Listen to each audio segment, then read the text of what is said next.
일본 선교를 향해서 말하기를 선교사의 무덤이라고 이야기합니다. 아무리 수고해도 열매는 적은 나라라고 이야기합니다. 실제로 일본은 투자한 시간에 비해서, 투자한 재정에 비해서 열매가 적습니다. 그런데 그럼에도 불구하고 이 일본 선교를 해야만 하는 중요성이 있습니다. 왜 일본 선교를 해야만 하는지, 왜 일본 선교를 하지 않으면 안 되는지에 대해서 여러분과 나누고 싶습니다. 하나님의 뜻이고 하나님께서 포기하지 않으셨기 때문입니다. 디모데전서 2장 4절에 보면 하나님은 모든 사람들이 구원받고 진리를 아는 데 이르기를 원하신다고 말씀하셨습니다. 하나님은 1억 3천의 영혼이 있는 이 땅에 많은 영혼들이, 모든 영혼들이 주님께 돌아오기를 간절히 바라고 계십니다. 일본은 막강한 경제력을 바탕으로 아프가니스탄, 파키스탄, 이란, 이라크, 우리나라가 들어갈 수 없는 나라들의 경제활동을 여전히 하고 있습니다. 만약에 이 일본 땅이 변화되고 복음화된다면 이 사람들을 통해서 마지막 땅끝인 중동과 세계 선교가 이루어질 수 있다고 저는 확신합니다. 한국 사람들이 가지고 있는 영성 그리고 열정이 있습니다. 일본 사람들이 갖고 있는 냉철함과 경제력이 있습니다. 만약에 이 두 개가 합쳐지기만 한다면 세계 선교를 급속도로 당길 것입니다. 한국 민족이 축복받는 길이기 때문에 우리는 일본 선교를 해야만 합니다. 사실 한국은 과거의 아픈 역사적인 상처를 가지고 있습니다. 그래서 일본을 우리가 쉽게 사랑하기 쉽지 않은 민족입니다. 하지만 성경 마태복음 5장에 말씀하고 있습니다. 이렇게 말씀하고 있습니다. 원수를 사랑하라고 말씀하십니다. 그리고 너희를 사랑하는 자를 사랑하는 것은 세리들도 할 수 있는 것이라고 말씀하고 있습니다.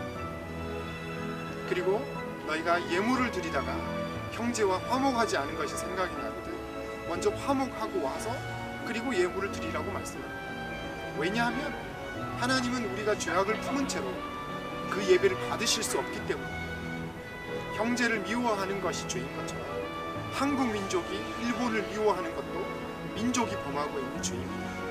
그래서 이 민족이 이 죄악을 품고 하나님께서 더 이상 축복하실 수가 없습니다. 그래서 저는 일본을 무조건 용서하고 우리가 일본을 사랑하는 것이 하나님의 뜻이고, 그리고 그렇게 할 때 이 민족에게, 한국 민족에게 축복이 되기 때문에 우리는 일본 선교를 해야 된다고 확신합니다. 僕は大学 1回生の時にある異端のカルトの団体にそれとは知らずに入っていました。で幸いそこを辞めることができて普通のキリスト教の教会に行くようになって、その後 CCC のスタッフの方とバイブルスタディを始めることになりました。で本当に多くのことを学べたことを感謝しています。で残念ながら今この大学でもいわゆる異端と呼ばれている、カルトと呼ばれている団体に多くの学生が巻き込まれてしまっていて、そういうのを見るといつも胸が痛くなります。本当にそういった学生が間違った教えではなくて正しい福音を先に聞くことができたらいいなといつも願っています。